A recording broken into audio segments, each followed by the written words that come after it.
j'ai 2 slides puis une démo. Donc sur ces slides, en fait, on liste la plupart de nos produits qu'on a lancés sur cette offre qui a maintenant 2 ans. Alors certains des produits existaient auparavant, comme App Engine, pour ceux qui connaissent, depuis 2008, qui est typique plateforme as a service. Vous uploadez votre application sur notre cloud, on la déploie mondialement. Vous pouvez la restreindre à l'Europe si vous avez des raisons de le faire, bien évidemment.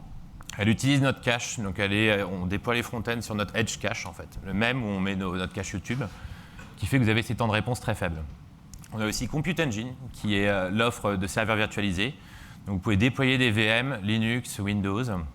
Chez Linux, ça peut être tout type de distribution, y compris les payantes comme Red Hat et SUSE. On a l'offre de stockage dont tu parlais tout à l'heure, donc stockage objet. On a des clients qui stockent des pétaoctets sur ce type de stockage. C'est vraiment applicatif, à ne pas confondre avec Drive. On a une base MySQL managée, donc on appelle Cloud SQL. Une base non relationnelle, Cloud Data Store, qui était anciennement appelée Bigtable, qui utilise à peu près la même technologie que celle de notre index Google, qui est lui en plusieurs pétabytes. Donc ça, en termes de scalabilité, donc de montée en charge, c'est vraiment designé pour gérer les teraoctets d'enregistrement. Et BigQuery, que je vais aussi couvrir dans le cadre de la démo, qui est une solution purement plateforme Big Data, donc on le voit même comme un service. Vous chargez des volumes de données importants. Imaginez, vous chargez une table qui fait, je ne sais pas moi, des milliards d'enregistrements. Vous pouvez la requêter en SQL, vous aurez le retour en quelques secondes. Donc je le montrerai dans le cadre de la démo. Et enfin, Cloud Endpoint, qui est un service qui vous permet d'accélérer les développements mobiles. C'est-à-dire qu'on va coder directement, à partir du back-end que vous développez sur App Engine, le squelette de l'application mobile, iOS et Android, et sur laquelle vous pouvez monter vos interfaces. Slide d'après. En tant que client apps, vous avez déjà des avantages concernant la plateforme. App Engine sera vu de l'utilisateur comme par exemple Gmail, dans le sens où il passe de Gmail à App Engine sans se réauthentifier.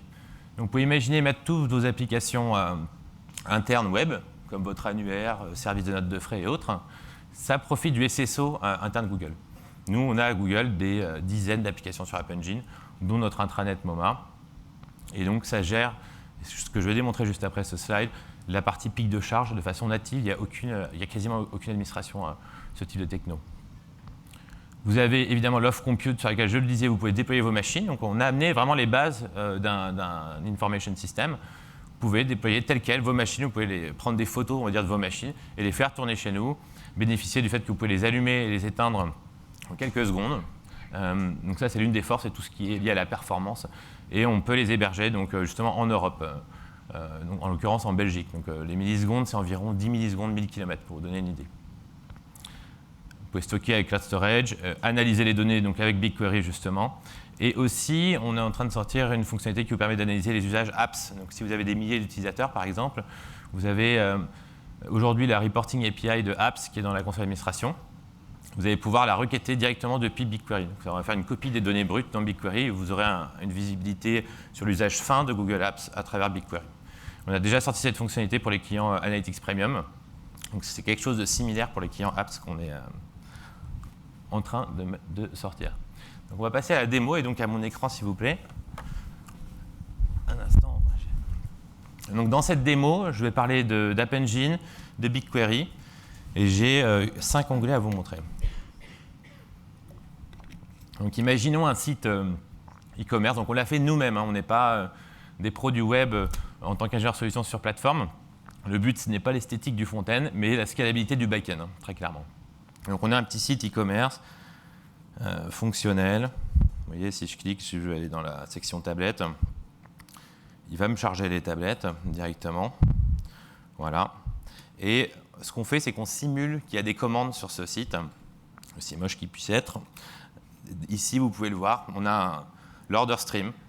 Donc la page, et on simule des commandes, vous voyez, c'est quelques commandes par seconde. Et ce que je vais faire, c'est que je vais simuler, par exemple, Noël, et je vais mettre 10 000 commandes en 1 minute. Et donc vous allez voir ce qui va se passer derrière.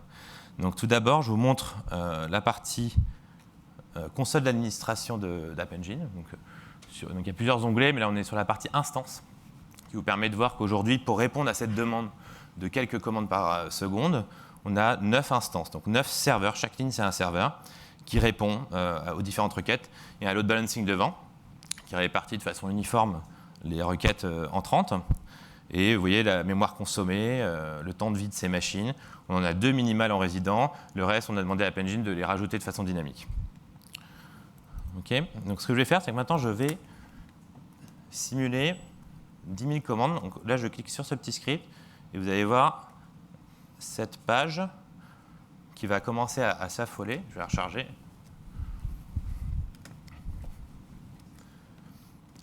Parce que là, on va en fait, bon, je vais rafraîchir ça directement. On passe, vous voyez, on est déjà passé à 38 instances. J'ai juste rafraîchi le dashboard des instances. Donc ce que je veux dire par là, c'est d'avoir simulé, vous voyez, c'est là que ça défile, ces milliers de commandes, donc la notion de pic. Et ça, c'est valable, bon là c'est un exemple e-commerce, mais c'est valable pour vous, par exemple sur les notes de frais, tout le monde les fait au dernier moment, ou pour même si vous avez un site B2C, donc votre site institutionnel, il y a plus de connexions à un moment donné. Et automatiquement, c'est ça que je veux faire, c'est rafraîchir cet écran, où vous voyez là, on a même 45 instances. Donc j'ai rien fait, j'ai juste rafraîchi l'écran de App Engine. Et comme vous le voyez, on provisionne automatiquement. Toutes ces instances sont provisionnées de façon dynamique. Et le nombre de requêtes par seconde, bon là, il a été moyenné sur 1 minute, donc il monte graduellement. Il est affiché ici. Et donc là, ça s'est calmé directement. Donc le batch de 10 000 est passé. Et on va avoir des commandes qui arrivent juste 1 ou 2 par seconde, comme tout à l'heure. Ça va se rafraîchir. Et du coup, si je rafraîchis cet écran, ce qui se passe, c'est que vous voyez le nombre d'instances, et ce chiffre-là, je vais vous montrer, j'espère que c'est visible, il retombe à 22. On était monté à 45 pendant la phase de pic. Et donc l'autoscalabilité veut dire aussi descente de charge automatisée. Et donc là, on retombe gentiment à la... Vous voyez, on est retombé à 9, donc, qui était la valeur qu'on avait au départ, et avec un stream de commandes qui est lui redevenu aussi calme. Vous voyez, c'est cette notion de montée en charge automatique. Vous pouvez littéralement imaginer envoyer... On pourrait nous prendre 1 million d'utilisateurs sur une application App Engine que vous auriez développée. Vous n'avez rien à faire, ça va automatiquement créer des centaines de machines pour arriver à traiter les demandes d'utilisateurs. On a plusieurs exemples qui ont été faits. J'en avais un, par exemple, qui était Obama, qui avait voulu, pendant la phase d'élection présidentielle, faire un Q&A avec ces 300 millions d'électeurs potentiels. Et on avait utilisé justement App Engine. Donc on avait quelques requêtes secondes au départ. On est monté à des centaines de requêtes secondes qui étaient les questions soumises par les... C'était la Dory qu'on utilisait au début de la session. Questions soumises par les citoyens. Ce que je voulais montrer rapidement aussi, c'est BigQuery. Donc ces commandes, on les enregistre dans une table qui est la table ici, transactions, dans la base transactions, order items, orders. Et je peux mener une requête. J'aurais pu le faire aussi, j'avais trop de choses à vous montrer, donc je le fais juste maintenant, où on voit les différentes commandes qui sont passées. Et donc cette requête que j'ai faite, qui était de récupérer les commandes qui datent, qui sont postérieures, je mets 10h30 parce qu'en réalité c'est en UTC, donc ça veut dire midi 49 ici. Donc si je regarde combien de commandes sont passées justement à 13h, depuis 13h, je relance ma requête. Et vous allez voir qu'on a toutes les commandes qui s'affichent ici, directement, donc il y a plus de 50 pages. Et c'est une requête, j'ai qu'une minute, c'est une requête, heureusement ça va vite, c'est une requête qui a duré 2,3 secondes et qui a processé 22 gigas. Donc vous voyez, pour vous donner une idée de la rapidité de ces requêtes. Donc, rebonjour, je ne vais pas être long, je ne vais pas être long, je sais que vous avez faim, on est un petit peu tard en fait par rapport, on s'est un petit peu retardé je crois de 15 minutes. J'espère que vous avez apprécié ce format. C'était aussi un retour que vous avez fait l'année dernière. L'année dernière, vous avez dit, en tout cas avec les feedbacks que vous aviez donnés, vous souhaitiez une session spécifique pour les clients existants. Donc on l'a fait. J'espère que ça vous a plu. N'hésitez pas à donner vos feedbacks aussi à la fin, de manière à pouvoir améliorer encore ce type de session, pour l'année prochaine notamment. Alors, je voudrais revenir très rapidement, je vous assure, sur le thème de la journée, de la matinée, la transformation digitale. Alors j'ai bien écouté le panel client. Et c'est vrai que cette histoire de transformation digitale, c'est bien sûr, c'est de la technologie, c'est de l'IT, et vous êtes probablement l'élément structurant en fait, par rapport à cette transformation digitale qui est attendue par les entreprises. Mais ce n'est pas que ça, c'est aussi une transformation culturelle et une transformation business. Alors qui dit business dit aussi retour sur investissement, mesure, quel est le retour ? Est-ce que ce qu'on est en train de faire, ça apporte de la valeur ou non ? Alors, bien entendu, avec vous, et de façon très spécifique avec chacun d'entre vous, je crois que, et j'en ai été témoin, et même personnellement, quand on a commencé la discussion, et plus tard, On a travaillé sur des notions de justification en fait, de l'investissement, des notions de ROI, mais c'est toujours très spécifique. Alors quand on veut mesurer la valeur apportée, c'est intéressant de prendre un index qui soit public et qui soit équivalent pour tout le monde. Donc là, on a pris en fait la valeur de l'entreprise, le capital de l'entreprise, et on a essayé de positionner en fait la valeur de l'entreprise et son évolution par rapport au démarrage de la transformation digitale, notamment avec Google. Alors ça vaut ce que ça vaut, mais c'est assez intéressant, et ce qui m'a beaucoup frappé personnellement, c'est que c'est assez cohérent sur, en tout cas, les exemples qu'on a pris. Là, vous avez 4 exemples. Et donc il y a beaucoup plus que 4, hein, je vous montre 4. Je vais m'arrêter sur 2. Le premier, c'est Essilor, que je connais particulièrement bien, avec quelqu'un d'Essilor qui était là ce matin.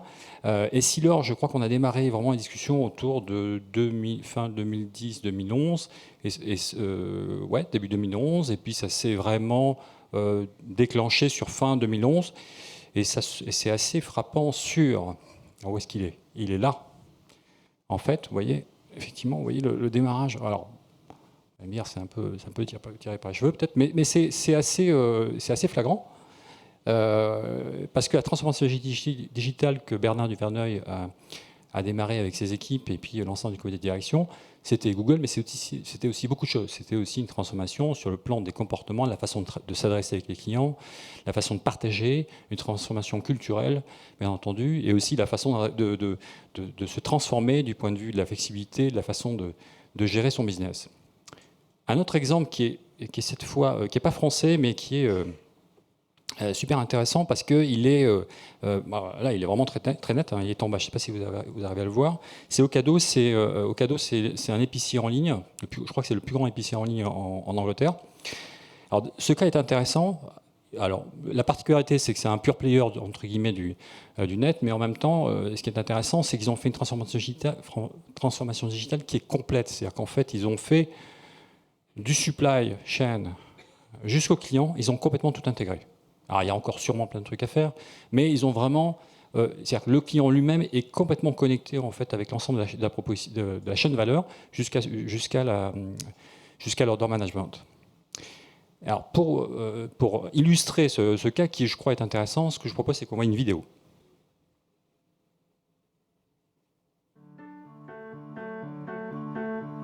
Ocado is the world's largest online-only grocery retailer. Each Ocado building caters to about 600,000 people that can get all the food they need from us every week. I'm Paul, and I head up Ocado Technology. And I'm Sverker, and I'm in charge of everything we haven't done yet. We chose Google Apps because we are a 24/7 operation, but we're also a multi-site operation. So we need our employees to be able to access documents, emails, calendar information, and to collaborate whenever and wherever they are. My passion is very much about automation. We're all about making things simple for our customers, but behind that simplicity, there's an immense amount of complexity and technology in order to do what we do. Our business spits out 2.5 megabytes of data every single second. Whenever our customers click on a product, or whenever our vans drive down the road, we're constantly recording those streams of data, and we have to capture that data and be able to process it in a scalable fashion. And one of the key places that we put that is now in the cloud. Using App Engine, we recently built a new version of our Where's My Order application. This allows customers to find out where their order has got to within our production cycle, and once it's on the road, the integration with Google Maps allows them to see exactly where it's got to. When I'm looking at putting Ocado in other countries, I can see that we can still offer the full range of Ocado services from the cloud, and that's a great advantage to us. We're taking a chore, which is grocery shopping, and we're turning that into quality time with the family.